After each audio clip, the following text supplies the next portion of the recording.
بسم اللہ الرحمن الرحیم۔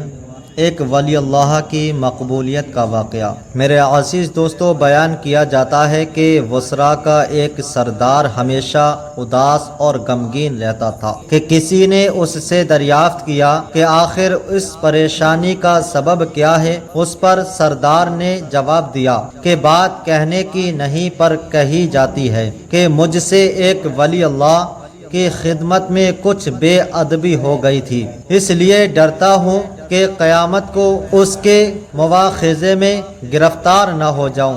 واقعہ یہ پیش آیا، میں ایک مرتبہ زیارت بیت اللہ کو چلا اور سب دوست اور عزیز و اقارب رخصت کرنے آئے۔ حسب دستور کچھ دور چل کر میں نے سب کو لوٹا دیا، مگر ایک شخص زید جو میرے خواص میں سے تھا واپس نہ ہوا اور اس نے میرا پیچھا نہ چھوڑا۔ مجبور ہو کر میں نے اس کو جھڑک دیا کہ بیت اللہ کو جانا بھی کوئی آسان سمجھا ہے جو میرے پیچھے پیچھے چلے آ رہے ہو؟ میرے پیچھے پیچھے نہ آؤ اور میرے ساتھ نہ چلو، اور جس راستے سے تیرا جی چاہے چلا جا۔ کہنے لگا، اے آقا، کیا خدا اس پر قادر نہیں کہ تم کو زاد راہ جلد پہنچا دے اور مجھ کو بے یارو مددگار چھوڑ دے؟ یہ کہہ کر اس نے اپنی راہ لی اور میں اپنے راستے سے چلتا بنا۔ راستے بھر کہیں وہ مجھ کو نظر نہ آیا، واللہ عالم کہاں پوشیدہ ہو گیا۔ جب خدا کے فضل سے مناسک حجاز سے فارغ ہو کر میں مدینہ طیبہ کو چلا تو کیا دیکھتا ہوں کہ زید آ گیا اور سلام کہہ کر میرے پاس بیٹھ گیا۔ میں نے حیرت سے پوچھا کہ حج کر آیا؟ کہا ہاں۔ پھر میں نے تنزا کہا، حج کی سند بھی ملی؟ تو کہنے لگا، کیسی سند؟ وہ کس کام آتی ہے؟ میں نے کہا، حج کرنے والے کو بیت اللہ میں غیب سے چٹھی آتی ہے جس میں لکھا ہوتا ہے فلاں بن فلاں حج کو آیا تھا اور اس کا حج قبول ہو گیا۔ پھر اس سند کے ذریعے قبر اور حشر کے عذاب سے نجات ہوتی ہے۔ یہ سن کر زید روتا چلاتا بیت اللہ کو واپس چلا گیا۔ جب میں حضور اقدس صلی اللہ تعالی علیہ وسلم کی زیارت سے فارغ ہو کر لوٹا تو کیا دیکھتا ہوں کہ زید پھر آ گیا اور پھر سلام کے بعد ایک چٹھی اس نے میرے سامنے رکھ دی جو ایک نہایت عمدہ ریشمی کپڑے میں لپٹی ہوئی تھی، جس میں زید کے بارے میں عذاب قبر اور حشر سے نجات کے لیے لکھا ہوا تھا۔ یہ دیکھ کر میرے ہوش اڑ گئے۔ پھر ذرا سکون ہونے پر میں نے معلوم کیا کہ زید بتا تو اس کی حقیقت کیا ہے؟ آخر یہ معاملہ تیرے ساتھ کیسے پیش آیا؟ تب اس نے بتایا کہ سنو بھائی، جب میں بیت اللہ پہنچا تو کعبہ حاجیوں سے بالکل خالی تھا۔ اس وقت میں نے گڑ گڑا کر قطاروں قطار رونا اور چلانا شروع کر دیا کہ اے مالک کے دو جہاں، کیا غریب گنہگاروں کا حج بھی قابل قبول نہیں جو مجھ کو حج کی سند نہیں ملی؟ کیا غریبوں کا کعبہ اور صاحب کعبہ اور ہے جو وہاں سے جا کر سند لاؤں؟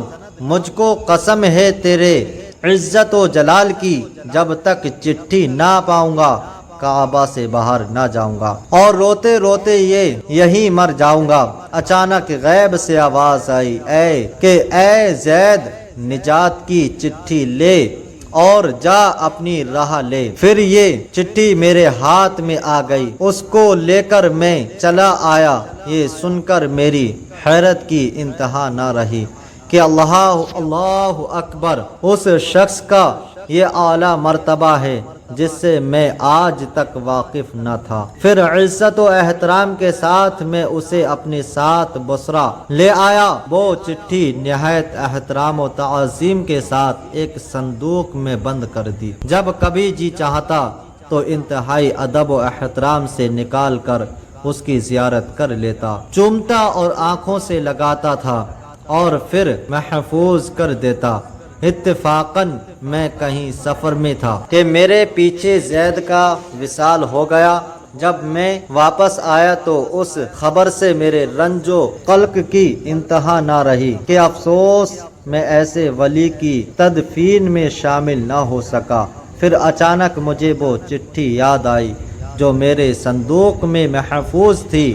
اب تو میں اور بھی بے تاب ہو گیا اور اپنے اوپر افسوس کرنے لگا کہ سفر کو جاتے وقت میں نے وہ چٹھی زید کو کیوں نہ دی۔ پھر اپنا مہر شدہ صندوق منگا کر دیکھا تو اسی طرح بمہر بند تھا۔ جب میں نے صندوق کھولا تو اس میں چٹھی نہ پائی۔ اب تو میرے غم و الم کا کچھ ٹھکانہ نہ رہا اور ایک حشر کا عالم برپا ہو گیا۔ زارو قطار رونے لگا اور روتے روتے سو گیا۔ کیا دیکھتا ہوں کہ طرح طرح کی سجی ہوئی جنت میں زید سر پر ایک تاج رکھے ہوئے، رزق برق لباس میں تخت جوہر پر جلوہ افروز ہے اور اس کے چاروں طرف حوروں کا جھرمٹ ہے۔ میں نے قریب جا کر سلام کیا تو اس نے کہا، اے آقا اس قدر پریشان کیوں ہو؟ میں نے کہا، مجھے یاد نہیں وہ چٹھی تو نے مجھے دی تھی۔ کہنے لگا، وہ تو یہ ہے اور اسی کی بدولت یہ دولت و حشمت مجھ کو حاصل ہوئی۔ اب آپ کچھ تردید نہ کیجئے، میں اپنی من مانی مراد کو پہنچ گیا۔ بحوالہ حکایت الصالحین۔ حاصل یہ ہوا جو اللہ کا ہو جاتا ہے اللہ تعالیٰ اس کی سب مرادیں پوری کر دیتا ہے۔ دعا ہے اللہ تعالیٰ ہم سب کو بھی اس واقعے سے سبق حاصل کر کے اس پر عمل کرنے کی توفیق عطا فرمائے، آمین یا رب العالمین۔